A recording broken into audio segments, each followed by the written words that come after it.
টাকে ঘন করতে পারেন। এই বিষয়টা নিয়েই মূলত কথা বলবো।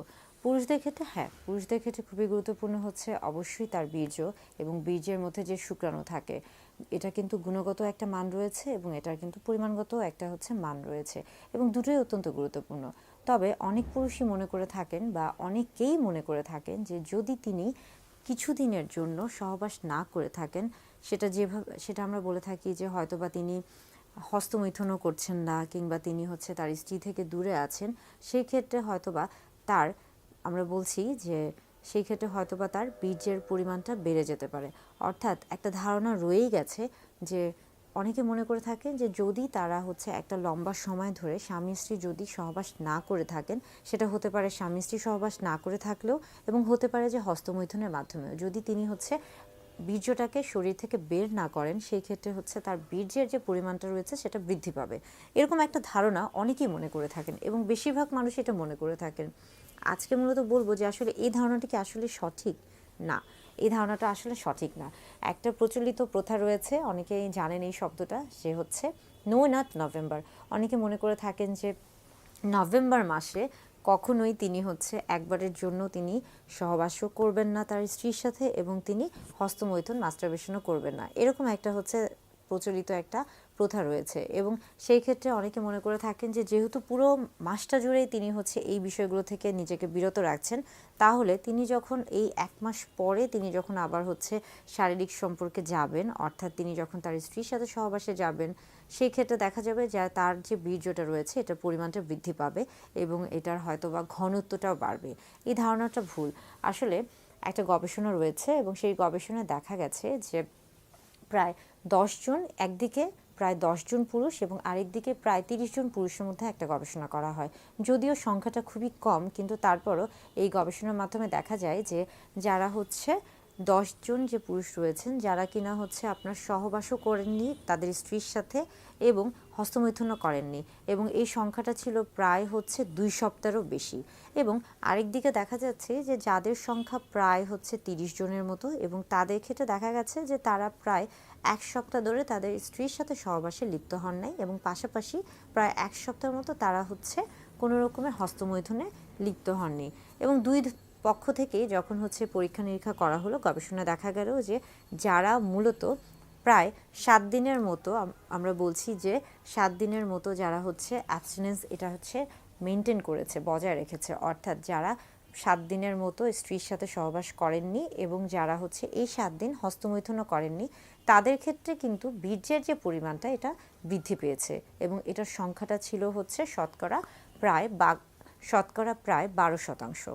আবার দেখা গেছে যে যারা আসলে হচ্ছে 10 জন পুরুষের মধ্যে যেটি করা হয়েছিল, সেখানে দেখা গেছে যে তাদের ক্ষেত্রে 2 সপ্তাহ ধরে যারা আসলে হচ্ছে এই যে সহবাস থেকে নিজেদেরকে দূরে রেখেছিল স্ত্রীর সাথে সহবাস থেকে, এবং পাশাপাশি তারা যারা হস্তমৈথুনও করেননি, তাদের ক্ষেত্রে দেখা গেছে যে তাদের ক্ষেত্রে এই বীর্যটা বৃদ্ধির পরিমাণটা খুবই কম, এবং এটা ছিল মাত্র 3%। অর্থাৎ গবেষণায় দেখা গেছে যে আসলে শুধুমাত্র যদি আপনি হচ্ছে, সবচেয়ে ভালো হয় যে যদি 4 থেকে 5 দিন বা 5 থেকে 7 দিন, তবে তারপরও বিভিন্ন গবেষণায় এসেছে যে যদি 4 থেকে 5 দিন হচ্ছে সহবাস থেকে নিজেকে বিরত রাখা যায় এবং হস্তমৈথুন থেকে নিজেকে বিরত রাখা যায়, সেই ক্ষেত্রে কিন্তু বীর্যের পরিমাণটা হচ্ছে বৃদ্ধি পায়। অর্থাৎ সেই ক্ষেত্রে বীর্যের পরিমাণ বেড়ে যাচ্ছে, সেই ক্ষেত্রে হয়তো বা শুক্রাণুর পরিমাণও বাড়তে পারে। তবে সেখানে অনেকগুলো বিষয় আছে, সেই প্রত্যেকটা বিষয় খেয়াল করতে হবে যে একজন পুরুষের হচ্ছে শারীরিক দিক থেকে তিনি কতটুকু, স্বাস্থ্যগত দিক থেকে বা শারীরিক দিক থেকে তিনি কতটুকু সুস্বাস্থ্যের অধিকারী, এবং তার শারীরিক যে হরমোনের যে বিষয়গুলো রয়েছে সেগুলো ঠিক আছে কিনা। অর্থাৎ আমরা বলছি যে বীর্যের যে বিষয়টি রয়েছে সেটা কিন্তু হচ্ছে শুধুমাত্র এমন না যে আপনি হচ্ছে 1 মাস আপনি সহবাস থেকে নিজেকে আলাদা রাখলেন, স্ত্রীর সাথে সহবাসে লিপ্ত হলেন না, এবং 1 মাস আপনি হস্তমৈথুনও করলেন না। আবার অনেকে কিন্তু মনে করে থাকেন, বিশেষ করে নো নাট নভেম্বরের ক্ষেত্রে অনেকে মনে করে থাকেন যে যখন সকালবেলা তার স্বপ্নদোষ হয়ে থাকে, যেহেতু স্বপ্নদোষ শব্দটা অনেক পরিচিত সেই জন্য আমি স্বপ্নদোষই ব্যবহার করছি, যেটাকে আমরা আসলে হচ্ছে আমরা বলে থাকছি যে নাইট এমিশন, বা হচ্ছে যেটাকে আমরা বলে থাকছি নাইট এমিশন। তো সেই ক্ষেত্রে হয় কি যে অনেক সময় সকালবেলা, ভোরে বা দিনের বেলা যে কোনো সময় অনেক সময় তাদের হচ্ছে পুরুষ লিঙ্গ থেকে বীর্যটা বেরিয়ে আসে, এবং এটা কিন্তু আপনা আপনি বেরিয়ে আসে। তিনি কোনো খারাপ চিন্তাও করছেন না, তিনি যৌন উত্তেজক কোনো বিষয় বস্তুর সাথে সম্পৃক্তও না, কিন্তু এটা কিন্তু নিজে থেকে তৈরি হয়ে আসছে। অর্থাৎ যে বীর্যটা তার শরীরে তৈরি হচ্ছে অতিরিক্ত পরিমাণে, সেটা কিন্তু হচ্ছে একটা সময় বের হয়ে আসছে। সেটা এমন না যে সেটা আপনি জোর করে বের করে দিয়েছেন। এবং তার ফলে হয় কি যে অনেক সময় যারা হচ্ছে এই নো নাট নভেম্বর এই বিষয়টাকে হচ্ছে মেনে চলতে চান, তাদের মধ্যে একটা হচ্ছে খুবই একটা খারাপ অনুভূতি কাজ করে যে তিনি হয়তোবা এই জিনিসটা মানছেন না, এবং যার কারণে তার হয়তোবা বীর্যের যে পরিমাণটা সেটা বৃদ্ধি পাবে না। এই ধারণাটাও ভুল। আসলে হচ্ছে গবেষণায় যেহেতু দেখা গেছে যে আপনি শুধুমাত্র 4 থেকে 5 দিন যদি আপনি হচ্ছে এই স্ত্রীর সাথে সহবাস থেকে নিজেকে বিরত রাখতে পারেন এবং হস্তমৈথুন না করে থাকেন, সেই ক্ষেত্রে আপনার বীর্যের যে পরিমাণটা সেটা বৃদ্ধি পাবে। তবে এখানে আরও বেশ কিছু বিষয় নির্ভর করছে।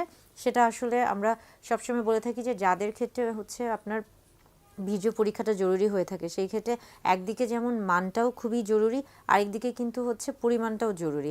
অর্থাৎ বীর্যের যদি আমরা বলছি যে বীর্যের যদি পরিমাণটা বেড়ে যায় সেটা অবশ্যই ভালো, কিন্তু সবসময় কিন্তু বীর্যের পরিমাণ বাড়া মানেই যে সেখানে শুক্রাণুর পরিমাণ বৃদ্ধি তাও কিন্তু না। অনেক সময় দেখা যায় যে অনেকের বীর্যের পরিমাণটা অনেক বেশি থাকে কিন্তু সেখানে শুক্রাণু থাকেই না, এবং অনেক সময় শুক্রাণু খুবই কম থাকে। আবার অনেকের ক্ষেত্রে দেখা যাচ্ছে যে বীর্যের পরিমাণটা স্বাভাবিক বা কম থাকে কিন্তু সেখানে যতটুকু শুক্রাণু থাকে সেটা কিন্তু কার্যক্ষম।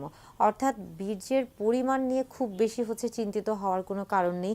অনেকে মনে করে থাকেন যে হচ্ছে যদি বেশি পরিমাণে বীর্য না বের হয় সেক্ষেত্রে হয়তোবা তিনি তার স্ত্রীকে তৃপ্ত করতে পারবেন না, কিংবা তিনি নিজেও হয়তোবা সন্তুষ্টি লাভ করবেন না। অনেকে এটা লাভ করেন না শুধুমাত্র এই ধারণা থেকে, কেননা আগে থেকে তার মস্তিষ্কে হচ্ছে এই ধারণাটা রয়ে যায় যে যত বেশি হয়তোবা বীর্য বের হয়ে আসবে তত হয়তোবা তিনি তত বেশি তৃপ্তি পাবেন বা যৌন তৃপ্তি তিনি ভোগ করতে পারবেন। এই ধারণাটা ভুল। আসলে বীর্যের পরিমাণের সাথে আপনার বাচ্চা গ্রহণের কিংবা বীর্যের পরিমাণের সাথে আপনার যৌন তৃপ্তির যে বিষয়টা, এগুলো কোনো কিছু কিন্তু নির্ভর করছে না।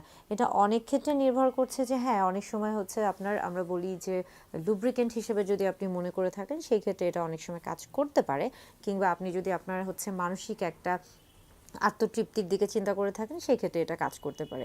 তাছাড়া হচ্ছে আপনি যদি অন্যভাবে, অর্থাৎ আমরা বলি যে প্রাকৃতিক উপায়ে আপনি যদি আপনার বীর্যের পরিমাণ বাড়তে চান সেক্ষেত্রে অবশ্যই সবসময় আপনাকে স্বাস্থ্যকর জীবনযাপন করতে হবে। অর্থাৎ আপনাকে পর্যাপ্ত পরিমাণে ঘুমাতে হবে, পর্যাপ্ত পরিমাণে বিশ্রাম নিতে হবে, এবং যেই খাবারগুলো গ্রহণ করলে আপনার হচ্ছে বীর্যের পরিমাণটা বেড়ে যাবে বা বৃদ্ধি পাবে সেগুলো ব্যবহার করতে হবে। এই ক্ষেত্রে প্রোটিন খুব ভালো কাজ করে থাকে।